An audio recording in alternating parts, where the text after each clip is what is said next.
আসসালামু আলাইকুম সম্মানিত শহীদ, আশা করি খুবই ভালো আছেন। অনেকেই স্পেন যেতে চান, বাংলাদেশ থেকে স্পেনের ভিসা হচ্ছে এবং স্পেনের ভিসার আবেদন করা যায়, এটা অনেকে জানেন আবার অনেকে জানেন না। তাদের জন্য টোটাল স্পেনের ভিসার প্রক্রিয়াটা নিয়ে আসছি আমরা, এবং আমার সাথে যথারীতি জনাব ফরিদউদ্দিন আছেন এই বিষয়ে যিনি এক্সপার্ট। তো স্পেনের ভিসাটা কোথা থেকে করতে হয়? হ্যাঁ, স্পেনের ট্যুরিস্ট ভিসাটা আপনার বাংলাদেশ থেকে আবেদন করতে পারবেন। ইভেন হচ্ছে বাংলাদেশে বিএলএস ইন্টারন্যাশনাল, যেটা হচ্ছে প্রায় অ্যাজ লাইক বিএফএস এর মতোই, জাস্ট নামটা ডিফারেন্ট। তারা হচ্ছে স্পেনের ভিসা আবেদনটা গ্রহণ করে, অর্থাৎ বিএলএস ইন্টারন্যাশনাল নামক একটা প্রতিষ্ঠান এই আবেদনগুলো গ্রহণ করে থাকে, যার কার্যক্রম অ্যাজ লাইক বিএফএস। ওকে, এখন কোশ্চেন হলো কি কি ডকুমেন্টস কি অ্যাজ ইউজুয়াল ইউরোপিয়ান কান্ট্রিতে যেরকম ডকুমেন্টস লাগে সেম সেম? হ্যাঁ, অ্যাজ ইউজুয়াল ইউরোপের কান্ট্রিগুলোতে যেরকম ডকুমেন্ট লাগে, লাইক হচ্ছে আপনার যেমন আমরা যদি কিছু বলি যে 6 মাসের পাসপোর্টের 6 মাসের মেয়াদ থাকতে হবে, আপনার প্রফেশনাল ডকুমেন্টগুলো লাগবে, সেনজেন সাইজের ছবি লাগবে, যেটা হচ্ছে 35x45, ঠিক আছে। এবং হচ্ছে আপনার প্রফেশনাল যে ডকুমেন্টগুলো, যেটা যদি চাকরিজীবীর জন্য আমরা সবসময় বলি যে আপনার হচ্ছে স্যালারি সার্টিফিকেট, এনওসি, তারপর হচ্ছে ব্যাংক স্টেটমেন্ট, ট্যাক্সের ডকুমেন্ট, এবং হচ্ছে ব্যবসায়ীর জন্য ট্রেড লাইসেন্স, ব্যাংক স্টেটমেন্ট, মানে এই রিলেটেড যে ডকুমেন্টগুলো আছে। ইভেন আপনার যদি ম্যারিড পার্সন হয়ে থাকেন, আপনার নিকাহনামা বা ম্যারেজ সার্টিফিকেট। সিস্টেমে নিয়ে আসি। প্রথমে প্রফেশনাল প্রুফ লাগবে, তার চাকরি করলে তার অ্যাপয়েন্টমেন্ট লেটার, তার ওই যে জব আইডি, তার স্যালারি শিট, চাকরিদাতা প্রতিষ্ঠানে এনওসি, ভিজিটিং কার্ড থাকলে ভিজিটিং কার্ড। ওকে, ব্যবসা করলে তার trade licence, visiting card, pad. আর যদি সে অন্য স্টুডেন্ট বা গৃহিণী বা ডিপেন্ডেন্ট, সেই অনুযায়ী তার ডকুমেন্টস লাগবে। ওকে, প্রথমে এর বাইরেও আপনার হচ্ছে একটা স্যানজানের আবেদন লাগবে। আচ্ছা, তাহলে প্রফেশনাল প্রুফের পরে তার সে যে ট্রাভেল হিস্ট্রি যদি থাকে সেটা দিলেন। এবার তার যেমন bank statement, bank solvency, property valuation sheet বা অ্যাসেট ভ্যালুয়েশন শিট, এরকম তার যেই ডকুমেন্টস গুলা দিলে ওই ফাইলটা ভারী হইতে পারে, সেই তিনটা বেসিক দিক চলে আসলো। এরপরে একটা ফরওয়ার্ডিং লেটার লাগবে। হ্যাঁ, একটা ফরওয়ার্ডিং লেটার লাগবে, প্লাস হচ্ছে আপনার পাসপোর্টের যে কয়টা ভিসা আছে, ইভেন যে কয়টা সিল আছে, এগুলো সবগুলোর একটা করে ফটোকপি দিতে হবে।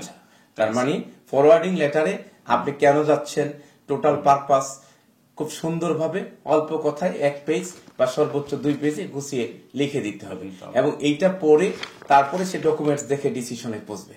আচ্ছা, এখন আর যত পেজের আপনার ছবি ভিসা থাকবে, সিল থাকবে, প্রত্যেকটা পেজে আপনি এই স্ক্যান বা ফটোকপি করে করে আবেদনপত্রের সাথে দিয়ে দিতে হবে। আচ্ছা, এখন অনলাইনে যে কি বিশেষ কোনো আবেদনপত্র ফিল আপ করা লাগে স্পেনের ভিসার জন্য? না, স্পেনের ভিসার জন্য অনলাইনে ওভাবে কোনো আবেদনপত্র ফিল আপ করা লাগে না। আপনাকে জাস্ট অনলাইনে একটা অ্যাপয়েন্টমেন্ট নিতে হয়, যদি এটা অ্যাভেলেবেল পাওয়া যায়, কারণ স্পেনে এখন বর্তমানে ওভাবে আবেদন হচ্ছে না। তার মানে অনলাইনে অ্যাপয়েন্টমেন্ট নিতে হবে যেটা অ্যাভেলেবেল। আচ্ছা, এই যে সব ডকুমেন্টস দিব, এই ডকুমেন্টস গুলা কি এজ ইট ইজ যেভাবে আছে এইভাবে কপি করে দিয়ে দিব? না, সবগুলো ডকুমেন্ট যেগুলোতে আপনার বাংলা আছে বা ইংলিশও আছে, যেমন আপনার ফরওয়ার্ডিং, তারপর নিকানামা, ট্রেড লাইসেন্স, এগুলো সবগুলোই আপনাকে স্প্যানিশ ভাষায় ট্রান্সলেট করে দিতে হবে। তার মানে নিজে আপনার ট্রান্সলেট করলে হবে না, অনুমোদিত মানে যেগুলো অনুবাদক সেন্টার তাদের থেকে ট্রান্সলেট করে দিতে হবে। তার মানে যে যত ধরনের ডকুমেন্ট আমরা দেই, প্রতিটি ডকুমেন্টের স্প্যানিশ ট্রান্সলেশন করে দেন আপনাকে নোটারি করে জমা দিতে হবে। অর্থাৎ ব্যাংক স্টেটমেন্ট, ব্যাংক সার্টিফিকেট এগুলো লাগবে না, এগুলো তো আপনাকে অরিজিনালি দিতে হবে। এটা কিন্তু মাথায় রাখতে হবে যে আপনার এটাকে অরিজিনালি প্রেজেন্ট করতে হবে। ব্যাংক স্টেটমেন্ট, ব্যাংক সলভেন্সির অরিজিনাল কপি লাগবে, এই জন্য এইটা সাধারণত সারা ওয়ার্ল্ড সেম হয়ে থাকে, এটার কোনো ট্রান্সলেট করা লাগবে না। বাকি সকল ডকুমেন্ট আপনাকে স্প্যানিশ ভাষায় ট্রান্সলেট করে দিতে হবে। এর পাশাপাশি আপনার হচ্ছে আমরা বেশিরভাগ অ্যাপ্লিকেশনের ক্ষেত্রে এটা লাগে, যেটা হচ্ছে আপনার হোটেল বুকিং এবং হচ্ছে এয়ার টিকেট, যেটা অবশ্য এখানে অ্যাজ ইউজুয়াল আপনার দামি টিকেট দিলেই হবে। কেমন খরচ আসে? হ্যাঁ, স্পেন এম্বাসিতে অলমোস্ট হচ্ছে বিএফএস ফি হচ্ছে 10,675 টাকা। এর বাইরে হচ্ছে বিএফএস এর ফি আছে 2,000 টাকার মতো। আর যদি আপনি কুরিয়ার সার্ভিসের ফি নিতে চান তাহলে হচ্ছে ঢাকার ভিতরে 800 টাকা এবং ঢাকার বাইরে হচ্ছে 1,500 টাকা। আচ্ছা, তাহলে 10,675 আর 2,000 ধরেন না, 10, 12, 13,000 টাকা, 13,000। আর যদি আপনি কুরিয়ারে রিসিভ করেন ঢাকার বাইরে হয়ে থাকেন 1,500, তার মানে 15,000 টাকার মধ্যে স্প্যানিশ ভিসার আবেদন আপনি ওইখানে যে করতে পারবেন। আর যারা এগুলো প্রসেস করে দেয় তাদের আবার আলাদা প্রসেস ফি থাকবে, অ্যাপয়েন্টমেন্ট ধরে। অ্যাপয়েন্টমেন্ট যেহেতু অ্যাভেলেবেল পাওয়া যায়, সেটাও তো ব্যয়বহুল হবে না, কিন্তু বাট তারও একটা হয়তো 5-10 হাজার টাকা ফি থাকতে পারে প্রতিষ্ঠান বেঁধে। আচ্ছা, তো এখন এটা কতদিন সময়ের মধ্যে? এটা অন এভারেজ আপনার 2 থেকে 3 সপ্তাহের মধ্যে রেজাল্টটা চলে আসে।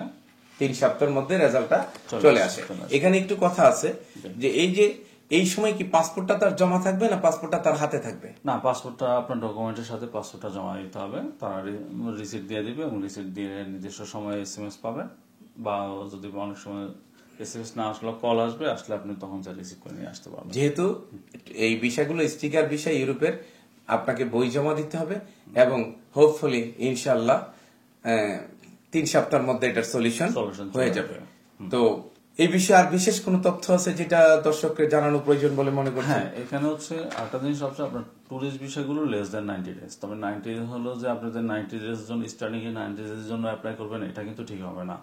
এটাকে আপনাকে স্টার্টিং এ হয়তো বা একটা ছোট্ট একটা প্ল্যান, যে 10 দিন বা 15 দিন সর্বোচ্চ এভাবেই রাখা বেস্ট। আর পারতপক্ষে প্রথমবার এন্ট্রির ক্ষেত্রে আপনি চেষ্টা করবেন যে একটা দেশকেই প্রায়োরিটি দেওয়ার জন্য।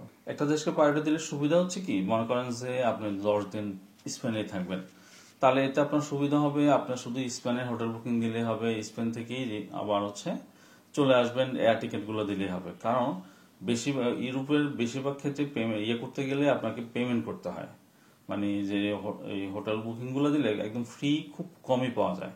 হয়তো আপনি ক্রেডিট কার্ড দিয়ে পেমেন্ট করবেন, একটা নির্দিষ্ট সময় কিন্তু তারা সার্চ করে বসবে, যদি সার্ভাবে পেমেন্টটা না পায় তারা হয়তো বা ক্লোজও করে দিতে পারে। তো বেশিরভাগ ক্ষেত্রে আপনি চেষ্টা করবেন যে প্রথমবার যারা আপনি যদি এন্ট্রি করেন একটা দেশ রাখাটাই বেস্ট, তাহলে আপনার হচ্ছে এই ডকুমেন্ট গুলো কম লাগবে। কারণ যদি আপনি 2টা বা 3টা দেশ দেন, আপনাকে আইটিনারি মিলে মিলে ওভাবে হোটেল লাগবে, এয়ার টিকিট লাগবে। ইভেন হয়তো অনেক সময় এরকমও হয় যে আপনি একটা দেশে গেলেন কিন্তু ওই দেশের ভালো দর্শনীয় স্থানটা আর অনেক দূরে, তো আপনি হোটেলটা রাখলেন শহরের মধ্যে, তো এখানে ডিস্টেন্স আপনি হয়তো যে যাইতে আপনার 6 ঘন্টা লেগে গেল। তো এটা টাইমিং এবং ইয়াতে মিলাইতে গেলে, আপনি আইটিনারি মিলাইতে গেলে মানে কনফিউশন তৈরি করে ফেলবেন। অর্থাৎ কোন রকম কনফিউশন যেন ক্রিয়েট না হয়, সেজন্য যত সিম্পল রাখতে পারেন, যত কম দেশ রাখতে পারেন আবেদনে, পাওয়ার পরে আপনি যান, অসুবিধা নেই। কেউ বাট না করবে। পাওয়ার আগে আবেদনে 1-2টা দেশের উল্লেখই করবেন, এবং একটা দেশ হলে আরো ভালো হয়, তাহলে আপনার জন্য সহজ হয়ে যায় এবং জটিলতা মুক্ত ভাবে আবেদনপত্রটা আর জমা ভিসা দেবেন। হলে আপনাকে যে দেশের ভিসা হবে আপনাকে ফার্স্ট এন্ট্রিটা ওই দেশেই দিতে হবে, ইমিগ্রেশনটা ওই দেশেই। বাহিরকে ওই দেশ থেকেই হইতে হবে? না না, এটা ম্যান্ডেটরি না। আপনার সেনজেনের 28টা দেশ বা 29টা দেশে যে কোনো দেশ থেকে আপনি আউট হতে পারবেন। অর্থাৎ কোনো ভিসা সমস্যা হওয়ার নেই। পরে হ্যাঁ। First entry must be Spain, then আপনি বাহির হওয়ার সময় এনি কান্ট্রি, নো আপনারা ইস্যুস। আজকে স্পেন গেলেন, পরের দিন আপনি অন্য দেশে চলে যান, কেউ জিজ্ঞেস করবেন, অ্যাজ লাইক ডোমেস্টিক। যেমন আমরা ঢাকা থেকে চিটং গেলে এবং সেখানে কোনো সেলও হয় না, না, কিছু হয় না। সেখানে কোনো সিল হয় না। জাস্ট আপনি যা ওই টিকিটটা কাটছেন যে নামে, ওই আইডেন্টিটি, মনে করেন যে আমরা অনেক সময় যে আমাদের লোকাল এয়ারলাইন্স গুলো বলে যে আইডি কার্ড নিয়ে যাওয়ার জন্য, তো সেম আপনার ওই লোকটা ঠিক আছেন কিনা এটুকুই, আর কিছু না। আপনার যেমন ভ্যালিড ভিসা থাকতে হবে এবং পাসপোর্ট থাকলে আপনার ওখানে দিয়ে আপনার আইডেন্টিটি প্রুভ করতে পারবেন, এটা দিয়ে চলে যেতে পারবেন। That's it. আচ্ছা, তো ঠিক আছে। আমার মনে হয় স্পেনের বিষয়গুলো সম্পূর্ণভাবে তুলে ধরা হয়েছে। ফি কোথায় জমা দিতে হবে, কতদিন লাগবে, তারপরেও কোনো তথ্য জানার থাকলে কমেন্টস করেন। আবার এর মধ্যে কোন তথ্যগুলো ভালো লেগেছে সেটাও কমেন্টস করে জানান। ভিডিওটি শেয়ার করে অন্যদেরকে জানার সুযোগ করে দেন। যে আমাদের আমাদের জিনিস ছোট্ট করে আমরা একটু বলি, অন্যান্য দেশের তুলনায় যেমন আমরা এখন রিসেন্টলি সুইডেনটা অনেক সহজ, মানে অ্যাপ্লিকেশনটা সহজ, তো এই জন্য প্রচুর আবেদন হচ্ছে। ঠিক আছে, আবার এই যে যেমন গ্রিসে পেমেন্টটা নিয়ে অনেক ঝামেলা, এই জন্য আবেদন ওভাবে হচ্ছে না, খুবই কম হচ্ছে। কিন্তু স্পেনেও আবেদনটা একদম কম। এটার একটা বড় কারণ হচ্ছে স্প্যানিশ ভাষা ট্রান্সলেট করা, এটা অনেকে ঝামেলা মনে করে। ঠিক আছে, প্রত্যেকটা ডকুমেন্ট ধরে ধরে ট্রান্সলেট করা, তো সব মিলে স্পেনে কিন্তু আবেদন কম হচ্ছে। স্পেনে কিন্তু একটা টুরিস্ট ফ্রেন্ডলি কান্ট্রি, ইভেন হচ্ছে একেবারে যে হিসাবে আবেদন হয় ওই হিসাবে কিন্তু খারাপ না, একেবারে ভিসা রেশনটা নট ব্যাড। অর্থাৎ আবেদন কম হচ্ছে, আপনার জন্য সুযোগ বেশি, সুযোগ বেশি, right. এই সুযোগটা আপনারা কাজে লাগাতে পারেন। অ্যাকসেপ্ট করতে পারেন। আর ভবিষ্যতে আমাদের ভিডিও দেখতে হলে চ্যানেলটি সাবস্ক্রাইব করে রাখতে হবে, না হলে তো আমাদেরকে খুঁজে পাওয়া একটু কষ্ট হয়ে যাবে। ভালো থাকবেন, নিশ্চয়ই আবার অন্য কোনো পর্বে আপনাদের সাথে সাক্ষাৎ হবে। আল্লাহ হাফেজ, আসসালামু আলাইকুম। আসসালামু আলাইকুম, সম্মানিত শহীদ, আশা করি খুবই ভালো আছেন। অনেকেই স্পেন যেতে চান, বাংলাদেশ থেকে স্পেনের ভিসা হচ্ছে এবং স্পেনের ভিসার আবেদন করা যায়, এটা অনেকে জানেন আবার অনেকে জানেন না। তাদের জন্য টোটাল স্পেনের ভিসার প্রক্রিয়াটা নিয়ে আসছি আমরা, এবং আমার সাথে যথারীতি জনাব ফরিদউদ্দিন আছেন এই বিষয়ে যিনি এক্সপার্ট। তো স্পেনের ভিসাটা কোথা থেকে করতে হয়? হ্যাঁ, স্পেনের ট্যুরিস্ট ভিসাটা আপনার বাংলাদেশ থেকে আবেদন করতে পারবেন। ইভেন হচ্ছে বাংলাদেশে বিএলএস ইন্টারন্যাশনাল, যেটা হচ্ছে প্রায় অ্যাজ লাইক বিএফএস এর মতোই, জাস্ট নামটা ডিফারেন্ট। তারা হচ্ছে ইসমানের বিষয় আবেদনটা গ্রহণ করে। অর্থাৎ বিএলএস ইন্টারন্যাশনাল নামক একটা প্রতিষ্ঠান এই আবেদনগুলো গ্রহণ করে থাকে, যার কার্যক্রম অ্যাজ লাইক বিএফএস। ওকে, এখন কোশ্চেন হলো কি কি ডকুমেন্টস কি অ্যাজ ইউজুয়াল ইউরোপিয়ান কান্ট্রিতে যেরকম ডকুমেন্টস লাগে সেম সেম? হ্যাঁ, অ্যাজ ইউজুয়াল ইউরোপের কান্ট্রিগুলোতে যেরকম ডকুমেন্ট লাগে, লাইক হচ্ছে আপনার যেমন আমরা যদি কিছু বলি যে 6 মাসের পাসপোর্টের 6 মাসের মেয়াদ থাকতে হবে, আপনার প্রফেশনাল ডকুমেন্টগুলো লাগবে, স্যানজেন সাইজের ছবি লাগবে, যেটা হচ্ছে 35x45, ঠিক আছে, এবং হচ্ছে আপনার প্রফেশনাল যে ডকুমেন্টগুলো, যেটা যদি চাকরিজীবীর জন্য আমরা সবসময় বলি যে আপনার হচ্ছে স্যালারি সার্টিফিকেট, এনওসি, তারপর হচ্ছে ব্যাংক স্টেটমেন্ট, ট্যাক্সের ডকুমেন্ট, এবং হচ্ছে ব্যবসায়ীর জন্য ট্রেড লাইসেন্স, ব্যাংক স্টেটমেন্ট, মানে এই রিলেটেড যে ডকুমেন্টগুলো আছে। ইভেন আপনার যদি ম্যারিড পার্সন হয়ে থাকেন, আপনার নিকাহনামা বা ম্যারেজ সার্টিফিকেট। সিস্টেমে নিয়ে আসি। প্রথমে প্রফেশনাল প্রুফ লাগবে, তার চাকরি করলে তার অ্যাপয়েন্টমেন্ট লেটার, তার ওই যে জব আইডি, তার স্যালারি শিট, চাকরিদাতা প্রতিষ্ঠানে এনওসি, ভিজিটিং কার্ড থাকলে ভিজিটিং কার্ড। ওকে, ব্যবসা করলে তার trade licence, visiting card, pad. আর যদি সে অন্য স্টুডেন্ট বা গৃহিণী বা ডিপেন্ডেন্ট, সেই অনুযায়ী তার ডকুমেন্টস লাগবে। ওকে, এর বাইরেও আপনার হচ্ছে একটা স্যানজেনের আবেদন লাগবে। আচ্ছা, তাহলে প্রফেশনাল প্রুফের পরে তার সে যে ট্রাভেল হিস্ট্রি যদি থাকে সেটা দিলেন। এবার তার যেমন bank statement, bank solvency, property valuation sheet বা অ্যাসেট ভ্যালুয়েশন শিট, এরকম তার যেই ডকুমেন্টস গুলা দিলে ওই ফাইলটা ভারী হইতে পারে, সেই তিনটা বেসিক দিক চলে আসলো। এরপরে একটা ফরওয়ার্ডিং লেটার লাগবে। হ্যাঁ, একটা ফরওয়ার্ডিং লেটার লাগবে, প্লাস হচ্ছে আপনার পাসপোর্টের যে কটা ভিসা আছে, ইভেন যে কটা সিল আছে, এগুলো সবগুলো একটা করে ফটোকপি দিতে হবে। তার মানে ফরওয়ার্ডিং লেটারে আপনি কেন যাচ্ছেন, টোটাল পারপাস খুব সুন্দরভাবে অল্প কথায় 1 পেজ বা সর্বোচ্চ 2 পেজে গুছিয়ে লিখে দিতে হবে, এবং এইটা পড়ে তারপরে সে ডকুমেন্টস দেখে ডিসিশনে পৌঁছবে। আচ্ছা, এখন আর যত পেজের আপনার ছবি ভিসা থাকবে, সিল থাকবে, প্রত্যেকটা পেজে আপনি এই স্ক্যান বা ফটোকপি করে করে আবেদনপত্রের সাথে দিয়ে দিতে হবে। আচ্ছা, এখন অনলাইনে যে কি বিশেষ কোনো আবেদনপত্র ফিল আপ করা লাগে স্পেনের ভিসার জন্য? না, স্পেনের ভিসার জন্য অনলাইনে ওভাবে কোনো আবেদনপত্র ফিল আপ করা লাগে না। আপনাকে জাস্ট অনলাইনে একটা অ্যাপয়েন্টমেন্ট নিতে হয়, যদি এটা অ্যাভেলেবেল পাওয়া যায়, কারণ স্পেনে এখন বর্তমানে ওভাবে আবেদন হচ্ছে না। তার মানে অনলাইনে অ্যাপয়েন্টমেন্ট নিতে হবে যেটা অ্যাভেলেবেল। আচ্ছা, এই যে সব ডকুমেন্টস দিব, এই ডকুমেন্টস গুলা কি এজ ইট ইজ যেভাবে আছে এইভাবে কপি করে দিয়ে দিব? না, সবগুলো ডকুমেন্ট যেগুলোতে আপনার বাংলা আছে বা ইংলিশও আছে, যেমন আপনার ফরওয়ার্ডিং, তারপর নিকানামা, ট্রেড লাইসেন্স, এগুলো সবগুলোই আপনাকে স্প্যানিশ ভাষায় ট্রান্সলেট করে দিতে হবে। তার মানে নিজে আপনার ট্রান্সলেট করলে হবে না, অনুমোদিত মানে যেগুলো অনুবাদক সেন্টার তাদের থেকে ট্রান্সলেট করে দিতে হবে। তার মানে যে যত ধরনের ডকুমেন্ট আমরা দেই, প্রতিটি ডকুমেন্টের স্প্যানিশ ট্রান্সলেশন করে দেন আপনাকে নোটারি করে জমা দিতে হবে।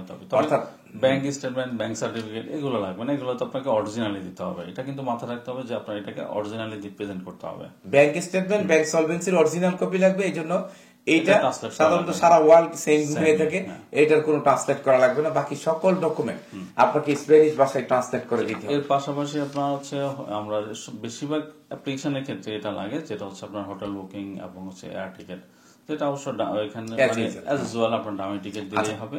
কেমন খরচ আসে? হ্যাঁ, স্পেন এম্বাসিতে অলমোস্ট হচ্ছে বিএফএস ফি হচ্ছে 10,675 টাকা। এর বাইরে হচ্ছে বিএফএস এর ফি আছে 2,000 টাকার মতো।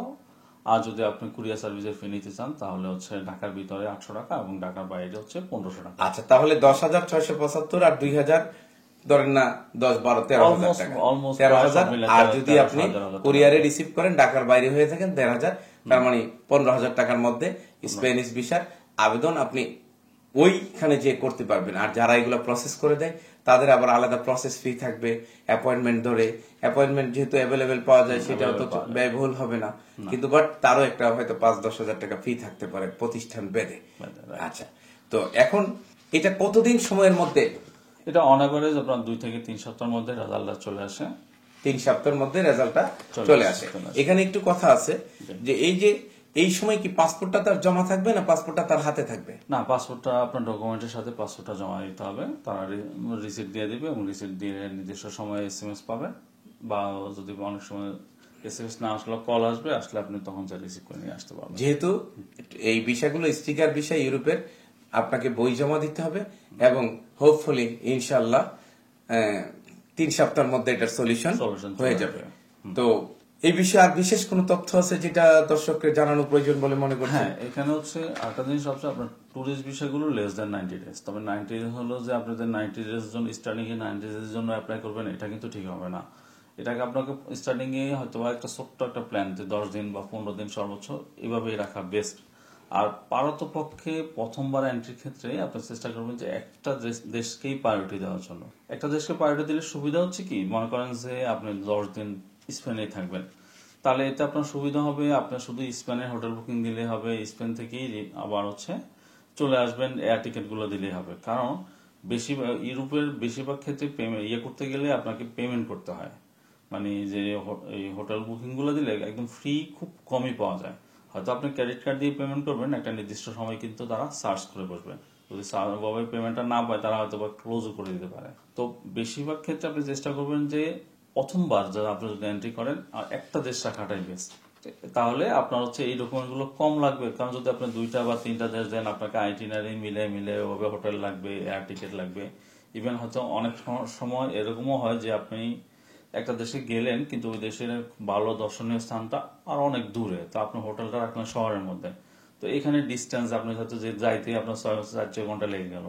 তো এটা টাইমিং এবং ইয়াতে মিলাইতে গেলে, আপনি আইটিনারি মিলাইতে গেলে মানে কনফিউশন তৈরি করে ফেলবেন। অর্থাৎ কোন রকম কনফিউশন যেন ক্রিয়েট না হয়, সেজন্য যত সিম্পল রাখতে পারেন, যত কম দেশ রাখতে পারেন আবেদনে, পাওয়ার পরে আপনি যান, অসুবিধা নেই। কেউ বাট না করবে। পাওয়ার আগে আবেদনে 1-2টা দেশের উল্লেখই করবেন, এবং একটা দেশ হলে আরো ভালো হয়, তাহলে আপনার জন্য সহজ হয়ে যায় এবং জটিলতা মুক্ত ভাবে আবেদনপত্রটা আর জমা ভিসা দেবেন। হলে আপনাকে যে দেশের ভিসা হবে আপনাকে ফার্স্ট এন্ট্রিটা ওই দেশেই দিতে হবে, ইমিগ্রেশনটা ওই দেশেই। বাহিরকে ওই দেশ থেকেই হইতে হবে? না না, এটা ম্যান্ডেটরি না। আপনার সেনজেনের 28টা দেশে যে বা 29টা দেশে যে কোনো দেশ থেকে আপনি আউট হতে পারবেন। অর্থাৎ কোনো ভিসা সমস্যা হওয়ার পরে হ্যাঁ। First entry must be Spain, then আপনি বাহির হওয়ার সময় এনি কান্ট্রি। আপনারা আজকে স্পেন গেলেন, পরের দিন আপনি অন্য দেশে চলে যান, কেউ জিজ্ঞেস করুন, অ্যাজ লাইক ডোমেস্টিক। যেমন আমরা ঢাকা থেকে চিটং গেলে এবং সেখানে কোনো সেলও হয় না, না, কিছু হয় না। সেখানে কোনো সিল হয় না। জাস্ট আপনি যা ওই টিকিটটা কাটছেন যে নামে, ওই আইডেন্টিটি, মনে করেন যে আমরা অনেক সময় যে আমাদের লোকাল এয়ারলাইন্স গুলো বলে যে আইডি কার্ড নিয়ে যাওয়ার জন্য, তো সেম আপনার ওই লোকটা ঠিক আছেন কিনা এটুকুই, আর কিছু না। আপনার যেমন ভ্যালিড ভিসা থাকতে হবে, এবং পাসপোর্ট থাকলে আপনার ওখানে দিয়ে আপনার আইডেন্টিটি প্রুভ করতে পারবেন, এটা দিয়ে চলে যেতে পারবেন। আচ্ছা, তো ঠিক আছে। আমার মনে হয় স্পেনের বিষয়গুলো সম্পূর্ণভাবে তুলে ধরা হয়েছে। ফি কোথায় জমা দিতে হবে, কতদিন লাগবে, তারপরেও কোনো তথ্য জানার থাকলে কমেন্টস করেন। আবার এর মধ্যে কোন তথ্যগুলো ভালো লেগেছে সেটাও কমেন্টস করে জানান। ভিডিওটি শেয়ার করে অন্যদেরকে জানার সুযোগ করে দেন। আমাদের ছোট্ট করে আমরা একটু বলি, অন্যান্য দেশের তুলনায় যেমন আমরা এখন রিসেন্টলি সুইডেনটা অনেক সহজ, মানে অ্যাপ্লিকেশনটা সহজ, তো এই জন্য প্রচুর আবেদন হচ্ছে, ঠিক আছে। আবার এই যে যেমন গ্রিসে পেমেন্টটা নিয়ে অনেক ঝামেলা, এই জন্য আবেদন হচ্ছে না, খুবই কম হচ্ছে। কিন্তু স্পেনেও আবেদনটা একদম কম। এটার একটা বড় কারণ হচ্ছে স্প্যানিশ ভাষা ট্রান্সলেট করা, এটা অনেকে ঝামেলা মনে করে, ঠিক আছে, প্রত্যেকটা ডকুমেন্ট ধরে ট্রান্সলেট করা। তো সব মিলে স্পেনে কিন্তু আবেদন কম হচ্ছে। স্পেনে কিন্তু একটা টুরিস্ট ফ্রেন্ডলি কান্ট্রি, ইভেন হচ্ছে একেবারে যে হিসাবে আবেদন হয় ওই হিসাবে কিন্তু খারাপ না, একেবারে ভিসা রেশনটা নট ব্যাড। অর্থাৎ আবেদন কম হচ্ছে, আপনার জন্য সুযোগ বেশি, right। এই সুযোগটা আপনারা কাজে লাগাতে পারেন, অ্যাকসেপ্ট করতে পারেন। আর ভবিষ্যতে আমাদের ভিডিও দেখতে হলে চ্যানেলটি সাবস্ক্রাইব করে রাখতে হবে, না হলে তো আমাদেরকে খুঁজে পাওয়া একটু কষ্ট হয়ে যাবে। ভালো থাকবেন, নিশ্চয়ই আবার অন্য কোনো পর্বে আপনাদের সাথে সাক্ষাৎ হবে। আল্লাহ হাফেজ, আসসালামু আলাইকুম। আসসালাম।